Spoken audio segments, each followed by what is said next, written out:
Earl McNeely was born May 12, 1898, in Sacramento, California. He was an American professional baseball outfielder and coach. He played in Major League Baseball for the Washington Senators and St. Louis Browns. McNeely threw and batted right-handed and was listed as 5 feet 9 inches tall and weighed 155 pounds. He was a lifelong resident of Sacramento, California. His parents were William C. and Clara Bateman McNeely. His father, born in Pittsburgh, worked on horses, saddles, and made harnesses. His mother was born in Nevada. Earl's paternal grandfather was born in Scotland, and his paternal grandmother was from Ireland.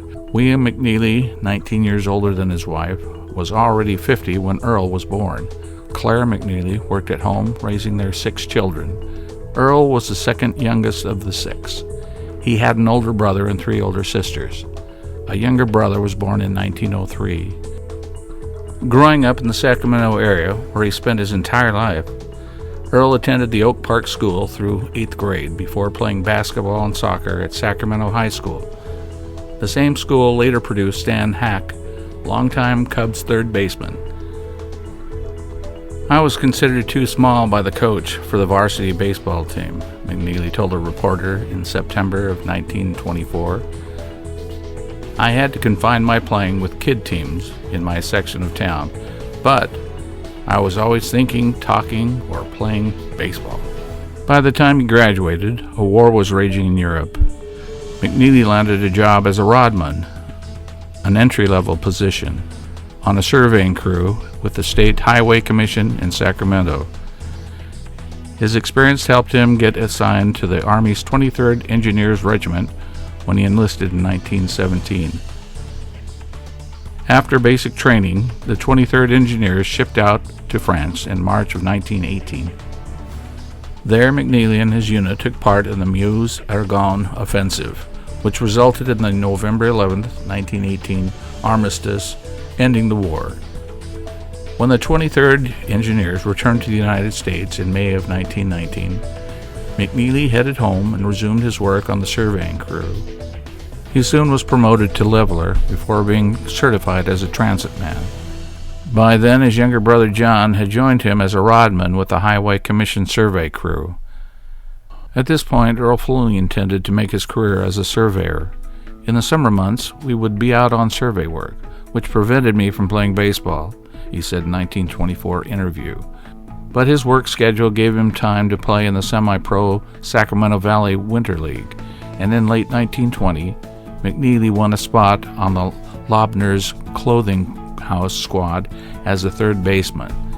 He played for Lobner's again, and in the winter of 1921-22, performing well as a third baseman. He played for Lobner's again in the winter of 1921-22, performing well enough to attract the attention of scouts. "I had a great season, so much so that Charlie Pick, manager of the Sacramento team in the Pacific Coast League, introduced me to sign a contract," said McNeely, who at first hesitated. But knowing that he would retain his surveying certification, he had a fallback plan if professional baseball didn't pan out. It took McNeely a while to adjust to the Pacific Coast League. Early in the 1922 season, still playing third base, he suffered a split finger from a sharp grounder and missed some time. He was moved to the outfield to take advantage of his speed, but learning a new position took a toll on his batting. He finished the third hitting .213 in 106 games. The 1923 season was a different story. McNeely found his batting stroke and hit .33. Appendicitis, however, limited him to 75 games. McNeely showed early in 1924 that the previous season's batting average was no fluke. In Washington, meanwhile, owner Clark Griffith was dissatisfied with his center fielders as his team batted the Yankees and Tigers for first place. Griffith had Goose Goslin in left and preferred Sam Rice, an outstanding fielder, in right. Nemo Leibold could hit, but couldn't handle center field very well. Wild Matthews, acquired 6 weeks into the season, had become a fan favorite for his hustle, but had begun to slump both at bat and in the field. Griffith sent his trusted scout, Joe Engel, to take a look at McNeely.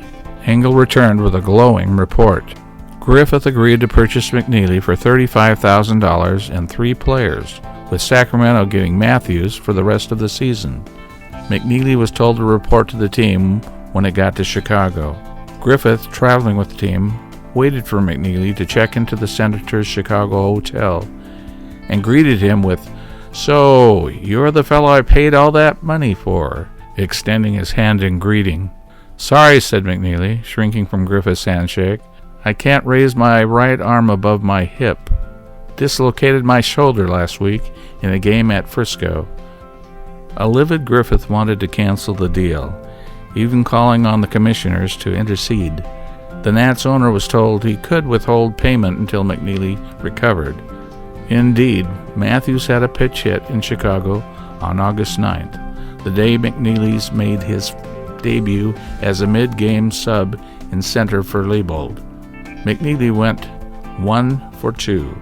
The pitch hit, Matthews' last appearance in 1924 for the Nats, lifted his average to .305. No wonder the fans were skeptical of Griffith's move. Despite his shoulder injury, McNeely immediately began paying dividends. 10 days and 8 starts in center fielder after he joined the team, McNeely was hitting .382. He kept his average above .300 through August, and after 3 hitless games, dropped him to .291. He had begun a hot streak that lasted until the regular season ended. McNeely had 5 3-hit games and a 4-hit game during the Nats' September drive to the pennant. Hitting mostly leadoff, he finished at .330 in 193 plate appearances over 43 games. Griffith, well before the season ended, dropped the dispute over the McNeely deal and eventually paid Sacramento a total of $50,000. Game 7 was one of the classic World Series finales. As they had been for Game 1, President Calvin Coolidge and his wife were in the stands at Griffith Stadium. Harris pulled a surprise starting sore-armed Curly Ogden, but had lefty George Mogridge warming up under the stands. The plan was to ensure that manager John McGraw start the left-handed batting Bill Terry 6 for 12 in the series at that point, at first base. After a strikeout and a walk, Ogden was lifted for Mogridge. McGraw pitch hit for Terry in the 6th. After the Giants had taken a 3-1 lead, Harris tied it in the home 8th when his grounder to third took a bad hop and bounced over the head of Freddie Lindstrom. The common belief was that the ball had hit a pebble. In any case, the second scored 2 runs, giving Harris all 3 Washington's RBIs. The Washington rally set up a fairy tale story. To the roar of the capacity crowd, Walter Johnson headed to the mound in the 9th inning. He worked in and out of trouble through the 12th, setting the stage for another historic bad hop, the one that would give McNeely his place in World Series history. With 1 out against the Giants, Jack Bentley, Washington catcher Muddy Rule, lifted what seemed to be an easy pop-up behind home plate. Circling under the ball, catcher Hank Gowdy tossed his mask away, but not far enough. As he was about to make the catch, he stepped on his mask and dropped the ball. Rule made the most of his new life and doubled to left. Johnson, a good hitter, batted for himself and grounded to short. But Rule's holding second. Travis Jackson fumbled the ball long enough for Johnson to reach. That brought up McNeely. On the second pitch, he hit a sharp but playable grounder toward Lindstrom. Again, the ball took a bad hop over the third baseman's head. Harris on deck waved the lumbering Rule home. Surprisingly, left fielder Irish Musial made no attempt to throw out Rule at the plate. The run Rule scored gave McNeely the game-winning RBI, Johnson the victory, and Washington its first World Series championship. McNeely's play won over the critics. "The fans are certainly good to me, and it helps a lot trying to make good," he told a reporter in early September. "The players on the team have been fine to me, too. They're always ready to help me along. Asked about the difference between the PCL and the American League, McNeely offered that the coast pitchers have more stuff, but don't have the control the fellows have here. Another thing that makes it easier for a batter here is that he doesn't have to hit at bad balls because the umpires are better. As Rule slid across the plate, the Washington crowd erupted. Before the gallant McNeely could get to the dugout, 2 policemen grabbed him, trying to protect the new hero. The player's buttons were pulled from his shirt, and the upper part of his uniform was torn to shreds. The Washington Post wrote in one of the many stories that filled the next day's front page, "Men grabbed and kissed him, while women screamed for the same opportunity." In the safety of the clubhouse, the Nats were ecstatic. "I wouldn't trade places with President Coolidge today," said McNeely. "I didn't get but 1 hit, but boy, what did it mean? Yeah, I know it was a lucky one, but ain't all hits lucky?" "We paid $50,000 for McNeely," Harris told reporters, "and he repaid us today." Back in Sacramento, planning began immediately for a celebration in McNeely's honor. A parade with a marching band was scheduled, as was a banquet. The new hero would be given a new $5,000 automobile as soon as he returned home. In February 1934, Sacramento's longtime owner, Lou Mooring, was unable to repay a loan on which he had pledged the team as collateral. The bank foreclosed on Mooring, and they sold the Solons to Earl McNeely for $135,000 to be paid in installments over 3 years. The purchase made McNeely, at 35, the nation's youngest owner of a top-level minor league team. "I believe this to be the opportunity of a lifetime," McNeely said the day the deal closed. "Sacramento is a good baseball town." The club has always been a moneymaker. In 1928, Earl and his wife, Ethel, purchased the Calder's Queen Anne home in Orangevale, California. Here they would live from 1928 until 1946. He and Ethel had their only child, a daughter, Carol, in 1939. McNeely also raised cattle on his farm in Orangevale and dabbled in real estate. Becoming active in local affairs, he joined the volunteer fire department and later became director of the fire district. He ran unsuccessfully to be a county supervisor. He was the head of the Orangevale School Board. "I wrote the checks, hired the teachers, hunted up the substitutes, and worked on introducing school buses," McNeely wrote in a 1959 collection of reminiscences by longtime residents of Orangevale. McNeely accepted an offer to become the third base coach of the Washington Senators for 1936, under his old manager Bucky Harris.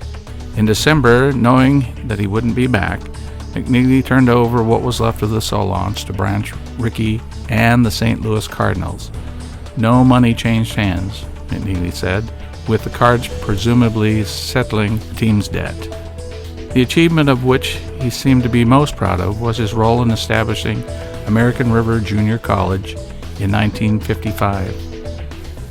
He served as founding member of the college's board.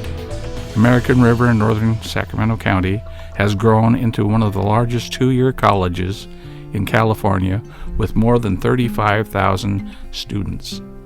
McNeely returned to Washington 3 times to participate in reunions of the 1924 World Series champs.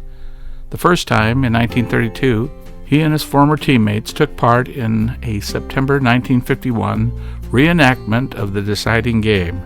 The final gathering came in 1959, a year before the Griffith franchise final season in Washington. McNeely spent his last years in his native Sacramento Valley. He retired from business in 1959 and became an avid golfer. After a long illness, he died of lung cancer on July 16, 1971. Cindy and I were in high school at the time and had never heard of Earl McNeely. It's sad for me to think that we could have met him. Earl is buried at the Mount Vernon Cemetery next to his wife of many years, Ethel. Ethel passed away in 1992. Cindy and I recently caught an Antiques Roadshow which had Earl's daughter Carol on it. I have brought photograph of the 1924 Washington Senators who won the World Series that year. My father was Earl McNeely, who played outfield. The series went 7 games, and he was lucky enough to drive in the winning run of the 7th game in the 12th inning. So here's your father with great company, Hall of Famer Goose Goslin, Sam Rice, Bucky Harris, and the superstar pitcher, Walter Johnson. Consequently, what was your father awarded for his triumph, his World Series triumph?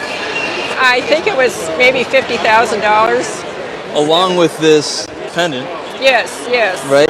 Today, we see these lavish rings covered in diamonds. And here we have the old way of showing recognition of winning a world championship. As regal as it should be. 2 significant items of baseball memorabilia that at auction together would sell for $10,000 easily. Dad must be rotating rapidly in his grave at that point.